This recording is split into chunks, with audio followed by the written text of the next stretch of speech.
tepuk tangannya dong. Masih semangat semua jamaah Islam itu di rumah juga ya. Masih di tema kita pagi hari ini. Benarkah musibah bukan datang dari Allah, melainkan dari orang yang dicintai. Nah sebelum kita lanjut mendengarkan tausiah guru-guru kita, ada sebuah video tayangan lagi buat jamaah yang di studio juga di rumah. Tentang angin puting beliung rusak ratusan rumah warga. Ini dia tayangannya.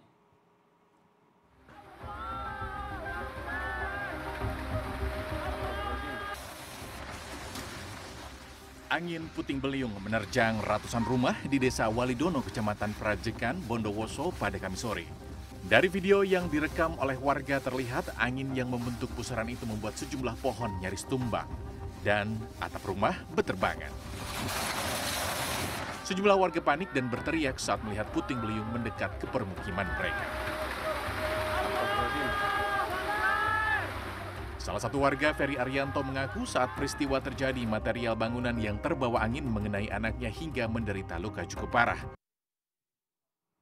Iya, nauzubillah summa nauzubillah yang namanya bencana. Allahumma la taqtulna bighadabik. Ya Allah, jangan kau bunuh kami dengan kemarahanmu. Amin, Wala ya tulikna bi'adzabik. Jangan kau hukum kami dengan azabmu. Amin, amin ya rabbal alamin. Kalau kita lihat tayangan tadi ini kayaknya sedikit agak berbeda dengan apa yang kita bahas di tema kayaknya. Kan? Kalau di tema kita ini kan katanya musibah bukan datang dari Allah, tapi melainkan dari orang-orang yang kita cintai. Tapi kalau kita lihat kayaknya musibah itu kayaknya takdir Allah, atau mungkin karena memang orang di sekitar kita yang kurang beribadah, atau mungkin karena memang sudah ditakdirkan, atau bagaimana sebenarnya Ustaz Syah? Mohon izin penjelasannya. Bismillahirrahmanirrahim. Tabe guruku Ustaz Ahmad Ridwan, Ustaz Maulana, Mas Fadli, jamaah di studio, jamaah di rumah. Al-Quran surah At-Taghabun ayat 11. A'udzu billahi minasy syaithanir rajim. Allah. Ma asaba min musibatin illa biiznillah.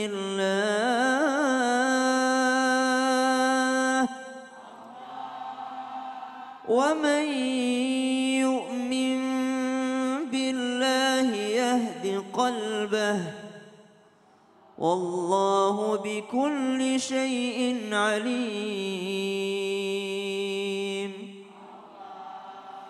Wa ati'u Allah wa ati'u Rasul. Fa in tawallaytum fa innama ala rasulina al-balagul mubin.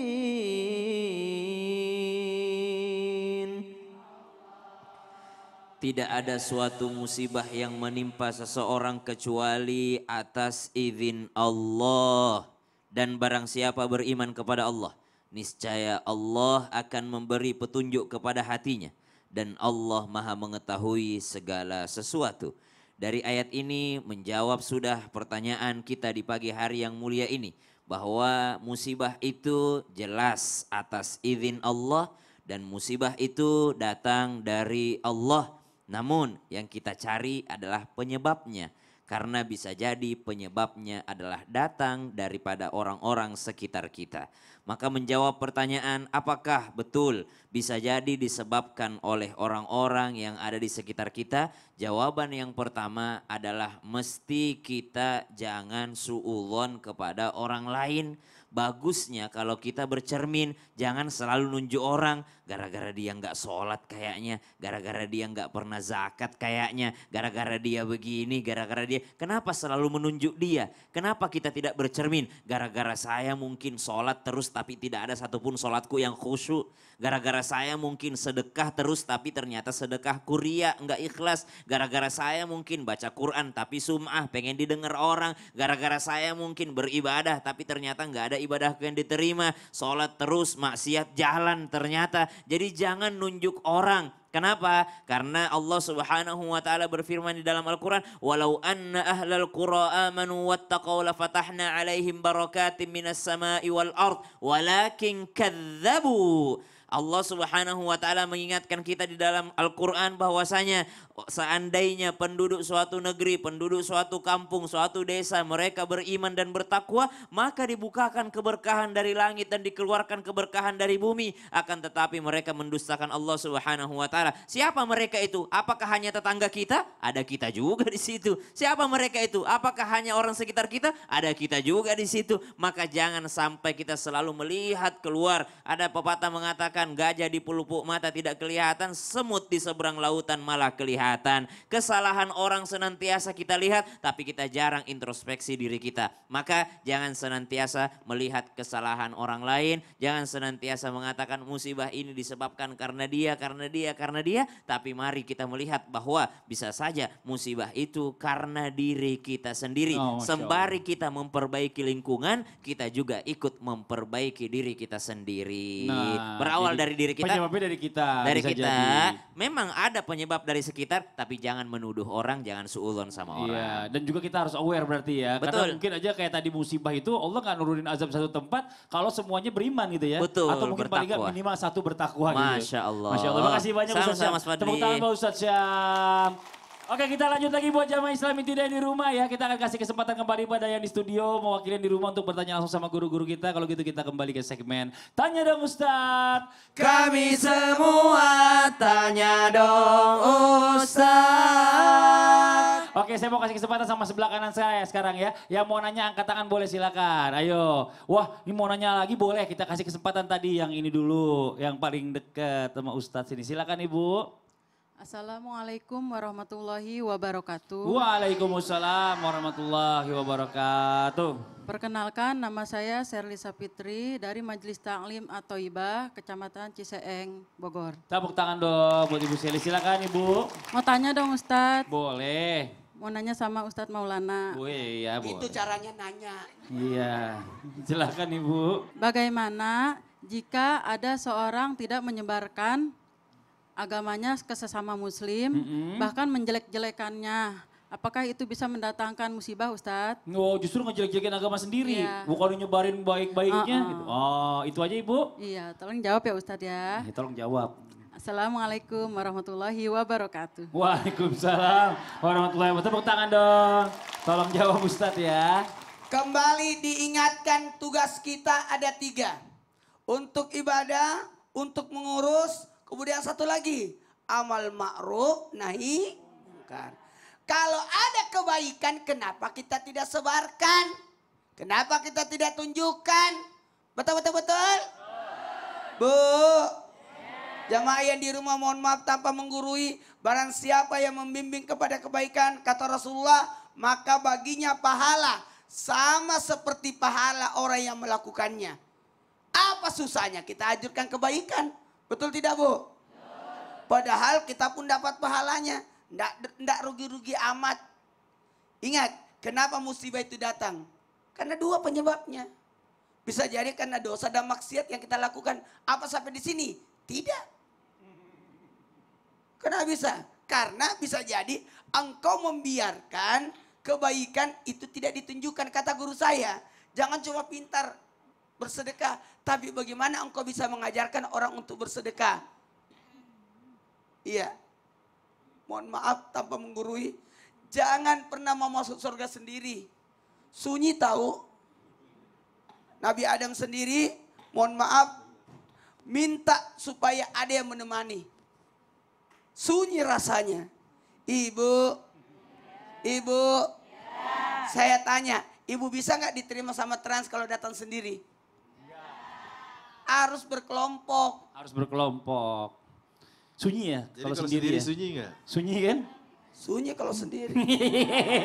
Ini cowok saya sambil curhat. Ya Allah, sabar ya. Ntar Allah ganti. Dikasih lebih banyak daripada kemarin. Tepuk tangan buat Ustadz Maulana. Ini Masya Allah minta rame dikasih 3 ntar sama Allah langsung. Oke kita lanjut enak lagi. aja. Satu aja. Anak saya kan 4. Oh jadi 4 maunya? Ya Allah. Oke kita lanjut yang mau nanya lagi angkat tangannya Ibu. Ayo. Oh ini di bawah sebelah sini lagi Ibu ayo silakan. Mana ya silakan Ibu. Bismillahirrahmanirrahim. Assalamualaikum warahmatullahi wabarakatuh. Waalaikumsalam warahmatullahi wabarakatuh. Nama saya Ibu Eis Latifah dari Majelis Taklim At-Thayyibah. Saya mau bertanya, bagaimana orang yang tidak memberi balasan cinta atau cinta bertepuk sebelah tangan? Ibu dua tangan tadi. Terus. Apa itu musibah, Pak Ustadz? Oh gitu. Sekian dari saya. Wabillahi taufiq wal hidayah. Wassalamualaikum warahmatullahi wabarakatuh. Waalaikumsalam. Tepuk tangan buat Ibu Eis ke Antesan Heula. Orang Medan kayaknya. Iya. Silakan dijawab. Makasih Bu Uis. Ustaz Jadi Taher. begini, ada sebuah riwayat tentang kisah Barirah dan Mughith. Bagaimana kisahnya disebutkan oleh Ibnu Abbas radhiyallahu anhuma. Saat itu kata beliau bahwa Mughith adalah seorang budak. Ya. Dan Barirah juga adalah budak. Nah, aku ingat budak yang bernama Mughith ini katanya, bagaimana Mughith mengikuti Barirah terus. Kemana-mana dia ikutin, kemana-mana pergi, terus sambil nangis gitu ya. Gitu boy, sampai dia udah nangis ini. Sampai akhirnya apa? Karena mengharapkan cinta Barirahnya itu berbalas, tidak bertepuk tadi ya, sebelah tangan. Kalau ibu tadi dua tangan tepuknya saya lihat. Nah, air matanya mengalir terus membasahi jenggotnya si Mughith ini. Ya Allah, sampai segitunya. Terima kayak gitu ya. Diantepin Bu, ya kan. Akhirnya apa? Rasulullah SAW bilang kepada Barirah, wahai Barirah, andai engkau mau kembali kepada Mughith, ini andai engkau mau balik lagi katanya.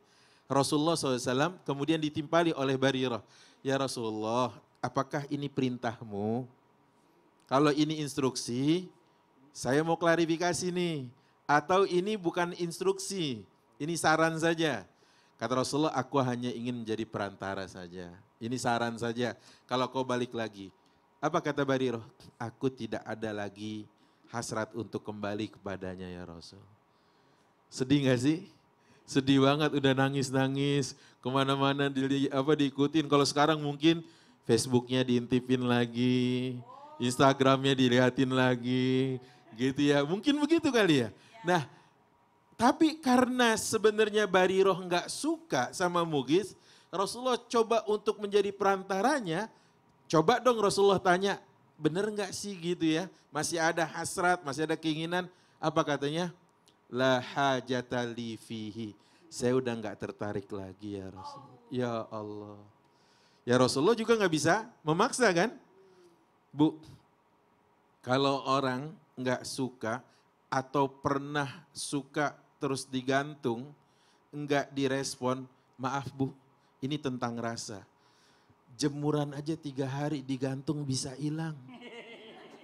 Betul ya? Jemuran digantung aja 3 hari itu bisa hilang. Apalagi rasa. jemuran di luar pagar. Cepet banget. Jangan hilang. 3 hari. Iya, sehari semalam hilang udah. Masya Allah. Jadi sehari semalam, setengah jam. Setengah jam hilang. Makasih banyak Ustaz Taher. Jazakallah khairan. Kasih tepuk tangan buat Ustaz Taher.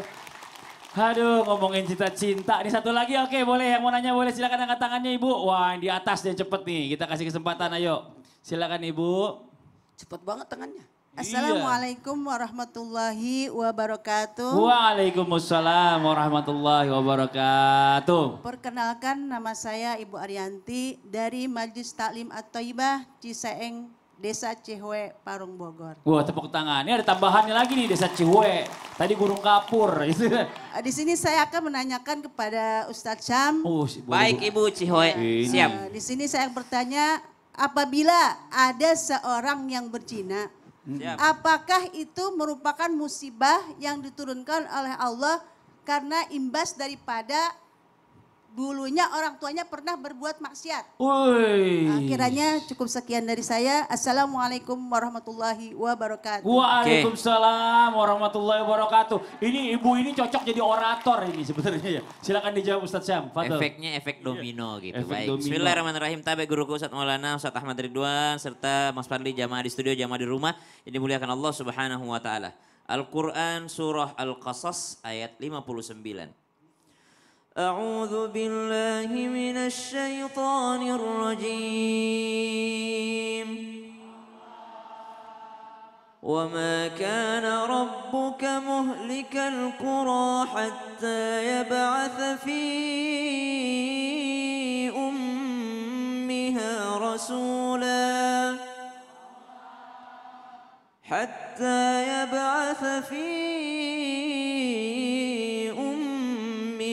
رسولا يتلو عليهم آياتنا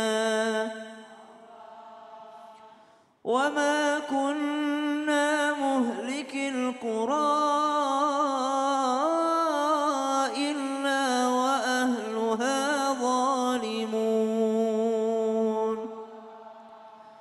Dan Tuhanmu tidak akan membinasakan negeri-negeri sebelum Dia Allah mengutus seorang rasul di ibu kotanya, di negeri tersebut yang membacakan ayat-ayat Kami kepada mereka. Dan tidak pernah pula Kami membinasakan penduduk negeri kecuali penduduknya berlaku kezaliman.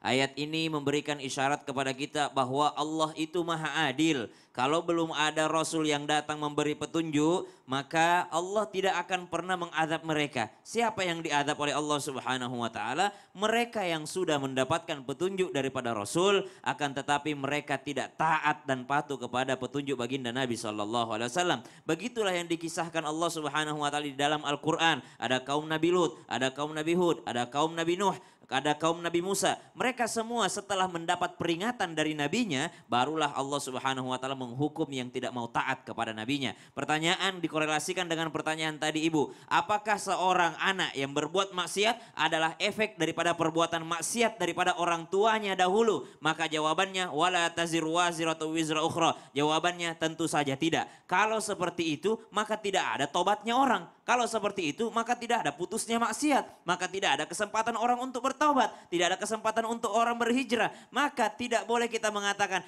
dia berbuat buruk karena orang tuanya dahulu buruk. Subhanallah. Maka jangan sampai kita memvonis diri kita ini melakukan keburukan. Kalau begitu anak-anak akan berpikir begini, dulu bapakku juga pemabuk, saya juga mabuk aja lah.